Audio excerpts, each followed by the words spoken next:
आप देख रहे हैं Janwadi news top 20 sponsored by Shobhit university Meerut. Shobhit university, empowering nation through education. नमस्कार, स्वागत है आपका जनवाड़ी डिजिटल न्यूज की दुनिया में। मैं हूं आपके साथ अजीत आनंद। आइए नजर डालते हैं दिन भर की खास खबरों पर। लोकसभा उपचुनाव में टूटा अखिलेश यादव आजम खां का किला। रामपुर से भाजपा के घनश्याम सिंह लोधी चुनाव जीते। उत्तर प्रदेश की रामपुर लोकसभा सीट पर हुए उपचुनाव में अखिलेश यादव और आजम खां का किला टूट गया। यहां से भारतीय जनता पार्टी के प्रत्याशी घनश्याम सिंह लोधी ने बड़े अंतर से चुनाव जीत लिया है। समाजवादी पार्टी के असीम रजा चुनाव हार गए हैं। आजमगढ़ लोकसभा सीट पर उपचुनाव में भाजपा प्रत्याशी दिनेश लाल उर्फ निरहुआ चुनाव जीत चुके हैं। समाजवादी पार्टी के प्रत्याशी धर्मेंद्र यादव चुनाव हार गए हैं। आजमगढ़ लोकसभा सीट पर हुए उपचुनाव में भाजपा प्रत्याशी दिनेश लाल यादव उर्फ निरहुआ ने सपा प्रत्याशी धर्मेंद्र यादव को हरा दिया है। इस सीट से अखिलेश यादव सांसद थे और उन्होंने अपने चचेरे भाई धर्मेंद्र यादव को टिकट दिया था। पंजाब की संगरूर लोकसभा सीट से आम आदमी पार्टी को लगा बड़ा झटका। शिरोमणि अकाली दल अमृतसर के सिमरनजीत सिंह चुनाव जीते। पंजाब की संगरूर लोकसभा सीट पर आम आदमी पार्टी को बड़ा झटका लगा है। शिरोमणि अकाली दल अमृतसर के प्रत्याशी सिमरनजीत सिंह मान को बड़ी जीत मिली है। त्रिपुरा की 4 विधानसभा सीटों में से 3 पर भाजपा का कब्जा। एक सीट पर कांग्रेस प्रत्याशी की जीत। सीएम माणिक साहा चुनाव जीते। त्रिपुरा में 4 विधानसभा में से 3 सीटों पर भाजपा ने जीत की बढ़त बना ली है, तो वहीं कांग्रेस पार्टी 1 विधानसभा सीट पर आगे चल रही है। टाउन बारडोली सीट पर सीएम माणिक साहा चुनाव जीत चुके हैं। एकनाथ शिंदे गुट को केंद्र सरकार ने दी सुरक्षा। बागी विधायकों के घर के बाहर सीआरपीएफ की तैनाती। महाराष्ट्र में जारी सियासी घमासान के बीच अब एकनाथ शिंदे गुट के विधायकों को केंद्र सरकार ने सुरक्षा दिया है। तोड़फोड़ की घटना सामने आने के बाद केंद्र सरकार ने सुरक्षा देने का निर्णय लिया। विधायकों के घर के बाहर सीआरपीएफ की तैनाती की जाएगी। जल्दी खत्म नहीं होगा महाराष्ट्र का सियासी बवाल। सदस्यता को लेकर बागी विधायकों की कोर्ट जाने की तैयारी। एकनाथ शिंदे गुट के नेता दीपक केसरकर ने कहा है कि हम शिवसेना के विचार को लेकर आगे चलने वाले हैं। हमें डराने के लिए डिस्क्लासिफिकेशन की धमकी दी जा रही है। लोगों को सड़क पर उतारने के लिए जो कहा जा रहा है वो गलत है। मंकी पॉक्स पर डब्ल्यूएचओ ने दिया बड़ा बयान। कहा, वायरस को अभी ग्लोबल हेल्थ इमरजेंसी घोषित करने की जरूरत नहीं। विश्व स्वास्थ्य संगठन के महानिदेशक टेड्रोस अधानोम घेब्रेयेसस ने मंकी पॉक्स वायरस को लेकर अपनी चिंता जाहिर जरूर की है। उन्होंने कहा है कि इसके आगे प्रसार रोकने के लिए फौरन हरकत में आने की जरूरत है। फिलहाल कोरोना वायरस और पोलियो की तरह इसे वैश्विक स्वास्थ्य आपातकाल घोषित करने की जरूरत नहीं है। महाराष्ट्र में राजनीतिक संकट के बीच अस्पताल से डिस्चार्ज हुए राज्यपाल भगत सिंह कोश्यारी कोरोना संक्रमण के बाद हुए थे अस्पताल में भर्ती।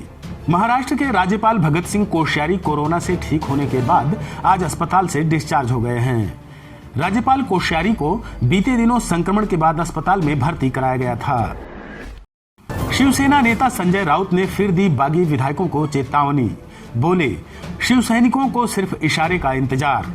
शिवसेना सांसद संजय राउत ने आज मीडिया से बात करते हुए एकनाथ शिंदे गुट को चेतावनी देते हुए कहा कि हमने संयम बना रखा है, नहीं तो हजारों शिव सैनिक हमारे केवल एक इशारे का इंतजार कर रहे हैं। सीएम योगी आदित्यनाथ के हेलीकॉप्टर से टकराया पक्षी। वाराणसी में कराई गई इमरजेंसी लैंडिंग। यूपी के मुख्यमंत्री योगी आदित्यनाथ के हेलीकॉप्टर से अचानक एक पक्षी टकरा गया, जिसके चलते एक बड़ा हादसा हो सकता था। लेकिन इस बर्ड हिट के बाद वाराणसी में उनके हेलीकॉप्टर की इमरजेंसी लैंडिंग कराई गई। सीएम योगी आदित्यनाथ पूरी तरह से सुरक्षित हैं। आप देख रहे हैं Janwadi news top 20 sponsored by Shobhit university Meerut. Shobhit university, empowering nation through education. Rajasthan Congress में फिर मचा घमासान। सीएम अशोक गहलोत ने सचिन पायलट पर लगाए गंभीर आरोप। राजस्थान के मुख्यमंत्री अशोक गहलोत ने एक बार फिर सचिन पायलट को निशाने पर लेते हुए गंभीर आरोप लगाए हैं। उन्होंने कहा है कि सचिन पायलट कमजोर थे, इसलिए सरकार गिराने से चूक गए थे। दिल्ली में आम आदमी पार्टी का जलवा कायम। राजेंद्र नगर विधानसभा सीट पर जीते दुर्गेश पाठक। दिल्ली में आम आदमी पार्टी ने राजेंद्र नगर विधानसभा सीट के लिए हुए उपचुनाव में 11,000 से अधिक वोटों के अंतर से जीत दर्ज की है। यहां से आम आदमी पार्टी के प्रत्याशी दुर्गेश पाठक चुनाव जीते हैं। उत्तराखंड के सीएम पुष्कर सिंह धामी ने अपने आवास पर सुनी जन समस्याएं, बोले समस्याओं का त्वरित निराकरण अधिकारियों की जिम्मेदारी। देहरादून में मुख्यमंत्री पुष्कर सिंह धामी ने आज आवास पर लोगों की समस्याओं को सुना। मुख्यमंत्री ने जन समस्याओं के उचित समाधान के लिए मुख्यमंत्री कार्यालय के अधिकारियों को निर्देश भी दिए। कथित समाज सेविका तीस्ता सीतलवाड़ की आज कोर्ट में रही पेशी। क्राइम ब्रांच ने कहा जांच में नहीं कर रही हैं सहयोग। गुजरात दंगा मामले में झूठी जानकारी देने के आरोप में कथित सामाजिक कार्यकर्ता तीस्ता सीतलवाड़ और पूर्व आईपीएस अफसर आरबी श्री कुमार को गुजरात एटीएस ने शनिवार को गिरफ्तार किया था। आज दोनों को कोर्ट में पेश किया गया। क्राइम ब्रांच ने तीस्ता पर आरोप लगाया है कि जांच में सहयोग नहीं कर रही हैं। उत्तराखंड में भारी बारिश के बीच बद्रीनाथ हाईवे बंद। मानसून से पहले मौसम विभाग ने जारी किया अलर्ट। मानसून की एंट्री को लेकर मौसम विभाग ने बताया है कि उत्तराखंड में भारी बारिश की संभावना है। मौसम विभाग ने अगले 3 दिन तक प्रदेश में बारिश को लेकर अलर्ट जारी किया है। जर्मनी पहुंचे प्रधानमंत्री नरेंद्र मोदी का भारतीयों ने किया जोरदार स्वागत।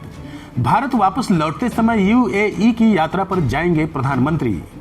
प्रधानमंत्री नरेंद्र मोदी 26-27 जून को होने वाली G7 शिखर सम्मेलन में भाग लेने के लिए जर्मनी पहुंच चुके हैं। जर्मनी में पीएम मोदी का भारतीयों ने जोरदार स्वागत किया है।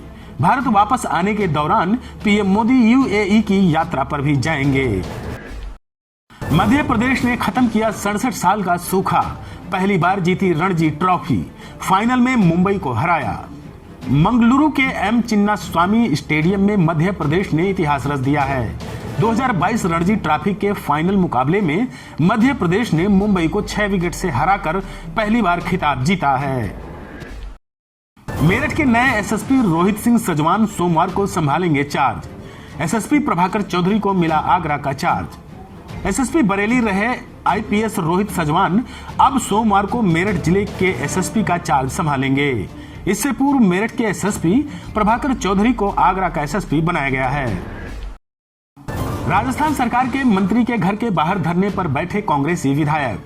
4 चिकित्सकों के तबादले से नाराज हैं विधायक। राजस्थान में सत्तारूढ़ कांग्रेस पार्टी के एक विधायक ने अपनी ही सरकार के मंत्री के घर पर धरना दे दिया।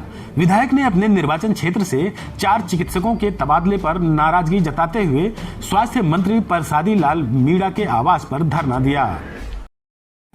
यूपी के गन्ना किसानों के लिए योगी सरकार ने जारी किए 500 करोड़ रुपए। मंगलवार तक सभी किसानों के खातों में पहुंच जाएंगे पैसे। उत्तर प्रदेश की सहकारी चीनी मिलों के गन्ना किसानों के भुगतान के लिए शासन ने 500 करोड़ रुपए जारी कर दिए हैं। गन्ना मंत्री लक्ष्मी नारायण चौधरी ने बताया कि सहकारी मिलों को ऋण के रूप में मिली 500 करोड़ रुपए की वित्तीय सहायता सीधे गन्ना किसानों के खातों में ट्रांसफर की जाएगी। आप देख रहे हैं Janmadi news top 20, sponsored by Shobhit university Meerut. Shobhit University, empowering nation through education.